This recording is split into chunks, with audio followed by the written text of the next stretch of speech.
Mully and Haugh, Chicago Sports Radio, 6-7 to the score. That's the guy that starts at 11-6. And he's going 10-7. As long as he's being conservative here. He's being careful this year. Yeah, 10 wins. Did you have 12 last year, I believe? 12-5? Well, when did they sign that Ngakwe guy? Yeah. No, that never happened. No. And neither did the 12 wins. 12 losses. I think I was at 11. When you said 12, you meant losses, right? No. Okay. But I think 10. I think 10 is realistic. The road schedule is really hard. I mean, it is. We don't know. Really we hard. don't know. Okay, so we know the opponents based on the results of last season. Talking about the Bears' schedule here. Talking about the Bears' schedules. We know who they play. We know not when and what time. But we will find that out May 14th. And believe it or not, that is a very important. It's a big day. It's an important day because you got to schedule all the games. You got to figure out what your schedule is going to be. But it's also one of these things where you look at it and you say, if like you're playing every game at noon on Sunday, you're in a rhythm, you got everything going.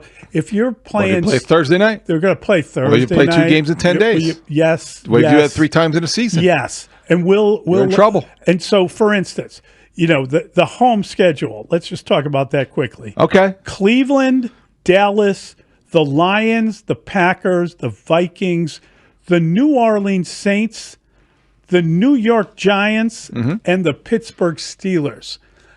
Okay, Pittsburgh's a good example. What if they sign Aaron Rodgers? Doesn't he own Chicago? He owns the Bears. Yes. Not Chicago. He owns part of the Bears. He's a Bears owner. He's a minority owner. Yeah, I think and he is that. If he comes in with the Pittsburgh Steelers... Well, then that's a different story. That's a different L or W. Well, that's... I think if I'm checking...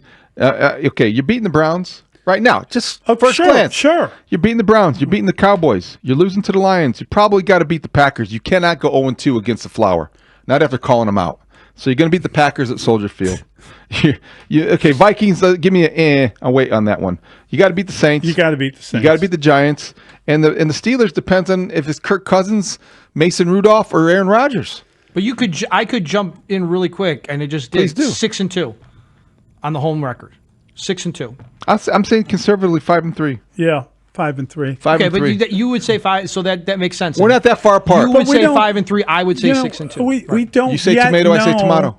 Like games that look like you're going to win going away. You don't know if you're coming off a Thursday. You don't know injuries too. Of course, injuries. Yeah, of course. What if the agency? What if the agency has to open against the Steelers? No. Don't. I'm just saying. There is no.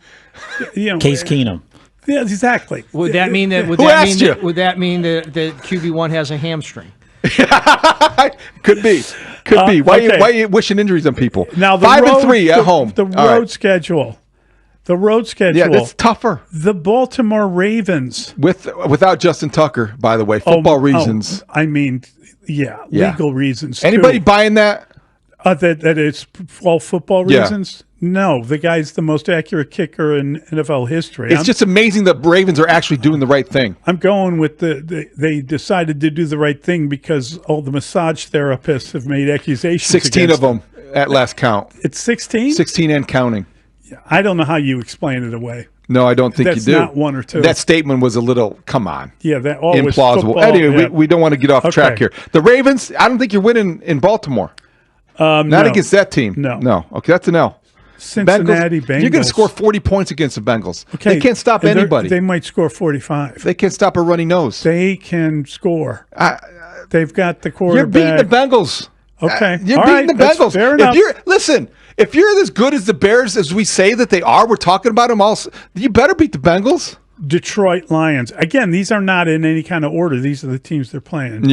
I don't think you're beating the Lions next year. Green Bay Packers. You got a quarterback that owns that stadium. He does. Seth Rollins will be there. They'll be fired up. Seth Rollins will introduce. He's going to be Caleb on Williams. the sidelines. They should have him introduce the whole team. They should be in the booth. He should be in the booth for that Chicago. game, wherever that is. But I don't know if they're winning that game, Mully. I don't like that. Difficult at Green Bay. The Las Vegas Raiders. You're going to Vegas and you're winning. I mean, Chicagoans like to go to Vegas and win big, and that's what the Bears are going to do.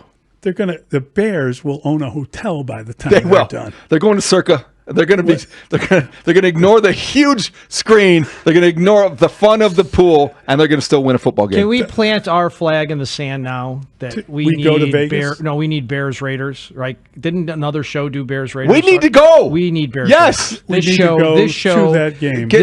Dare I say Raiders. we need to go to Vegas and unleash Vegas Haugh. And how about I like that. I won't. I'll just leave it at that. I don't want to get anybody in trouble. No. This show needs Bears. Let's go. All right, Bears Raiders. We're going to Vegas, and they're going to see a Bears victory. I want some trouble. Keep Let's going. trouble. Keep going. By May 14th, we'll know the date. I will be happy to All right. roll the bones in Vegas. Vegas Haugh! Vegas Okay, Haugh! thank you. I shouldn't have said that. No, yeah, it's roll good. the bones. That's funny. That's funny. The Minnesota Vikings. You got to win a game in the division you're not supposed to win. Yeah. You got, well, Mully, you've You got to, right? Yeah, hey, you know what? Honest to God, you should be able to beat the Lions. You should be able to beat Minnesota and Green Bay. Well, you got to beat all the teams in your division if you want to win. One of these road games you've got to win. So either Lions or Vikings, you got to have a check mark there. So that's another victory. You got to win that one. I don't know, man. I think that the problem is they really improved their defense. And what is JJ? The Vikings scare me. The Vikings could be real good. The Vikings had that. The Vikings could have the best defense in football. And they got a really they got a young quarterback Who is only going to have to be a manager. who only has to be a game manager, has done that to a national title in college, and He's a winner. he's got a quarterback whisperer. He does. He has a guy that can calm him down and take it easy. He made Sam And he's- Darnold a Pro Bowl quarterback. He's got Justin Jefferson. Yeah. Hey, look, they're having their trailing technique. They're Jordan gonna have Addison too. someone Don't sleep on staying Jordan with it. Addison. No, they're too. They got a great tight scare end. Me. Yeah, so I wonder about that, but you got to win one of those two games. So let's Then they're at the well, they're not. These You're are not not beating in the order. Eagles. But you're going to Philadelphia. You're not beating the Eagles. You're going Sorry. to choke down one of those horrible sandwiches. You don't have to. You don't have to I eat a think you're cheesesteak. required. You're not required Late to have a night cheesesteak is a No, requirement. I think you're not. going to the Washington Commanders. And you're going to beat them. You're going to beat them because they ruined your season. Yes. You're going to beat them because they did the Fail Mary on your watch last year, and they got Matt Eberflus fired. They changed the course of your entire year. Yeah. They ruined Caleb Williams' comeback. They did all the things to you, and so you're going to go in there and you're going to beat them. You better. Then there's also a game in San Francisco. Love that stadium. Love that city. Love that city. I do too. I think that if we don't go to Vegas, we're going to Frisco. I left Based my on what heart I there. gave you, look at that. Look at where the 49ers are at.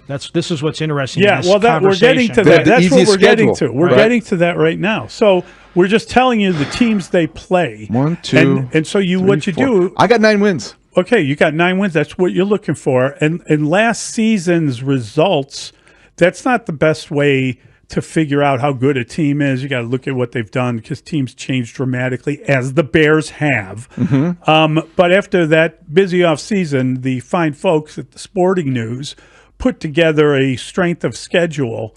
They claim their belief is that the Giants, the New York Football Giants, have the most difficult schedule in the NFL, Which makes me laugh. because their opponents were 574 a year ago. So their opponents were over 500 if you combine all their records. The next worst schedule in the NFL is a draw. It's a tie. Toughest one. It is the Detroit Lions, and guess who the other team is? You know who it is. Yeah, dude, it's the Bears. It's the Chicago Football Bears. I can't believe that. They have the second most difficult schedule in the NFL, according to the Sporting News. So this is computed by the opponent's winning percentage from 2024. Yeah. This has to be a product of the Bears' non-conference schedule being tougher than we thought, as well as the division being the best in football, right? Yes. So as a result, the Bears, by virtue of the Sporting News and these calculations, have the second hardest schedule in the National entire Football NFL. League. Okay. That isn't great. Even though they hoisted the imaginary banner for the offseason championship that they just won. They just won it. They just won it. This doesn't really... They are, without question. Let's be honest. Let's be honest here. They're the offseason champion. Yeah.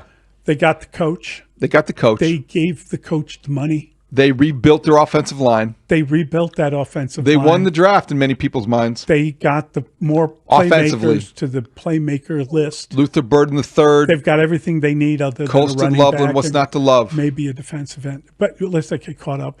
Maybe a left tackle. They've got everything. You make it sound so easy. We have made it sound so easy.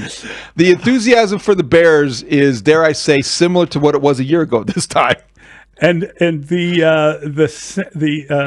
Niners that Dustin mentioned, that is the easiest schedule in the NFL. Their opponents a year ago were 4-15. They're going to need it because I think they're going to take a step backward. Well, part of why their schedule looks so easy is they host the Bears.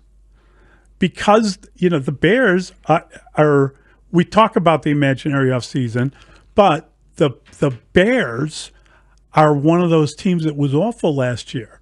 And we're talking about a moderate improvement to a winning club. They were 5-12. We have them winning 9 games. Yes. Going from 5 to 9, difficult. That's not moderate. That's dramatic. But if that's a dramatic improvement. That means what I'm saying is a team like San Francisco that had opponents that were awful, that were as bad as the Bears were a year ago, they now face a Bears team that has turned its fortunes and is a winning team, in our opinion, after going through that schedule. Yeah, we'll wait and see about that. Okay. And as we sit here and break down the schedule, and it's a lot of fun, It's and so much next fun. Wednesday it's going to be even more fun, or next Wednesday night it comes out, we'll be breaking it down and making our predictions on Thursday morning. I think that Good reminder for the plan. I'm reminding you now because Yes. you kind of, with predictions, you don't like to make too sudden of decisions. So I'm bracing you now for that. For the prediction will be next Thursday, I believe. Yes. There'll be a pick 6 question. Which Next will Thursday. be, now that the Bears schedule, how are they going to... I still feel reaction. We'll map out who they beat and who they don't. I saw this on Twitter, and I wanted to talk about it. Matt Bowen, who was highly respected, Love Matt Bowen. said he feels pretty good about the Bears' running back room, and they don't need to add from the outside. I totally disagree with that, and I usually agree with Matt Bowen's football sensibilities. I think they're a running back shy of having a running game that gives them the ability to think that it's good enough to set up their play-action passing game, which they desperately need. Well, they've got to get that set up. That's period, end of story. They need play action if they're going to operate under center. The Bears have a long way to go. They do. But he's saying, here's the problem. I'm not really a DeAndre Swift guy. I know. As you may know. I know that. I worry that a guy coming back from a concussion is going to be injured again. I'm not sure how to feel about him. About Roshan Johnson? Yeah. Yeah. I worry about him.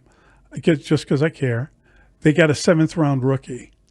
And that, to me, if you're going into a season thinking that a rookie from the 7th round is your starter, Kyle Monungai. it's crazy to He's me. a good guy. I think he's good. I think they got a value pick there. I don't know that I believe he can make an impact in the league. We'll break and I talk see. about this. Florio is next, but Matt Bowen. I would go to camp with the current Bears running back room.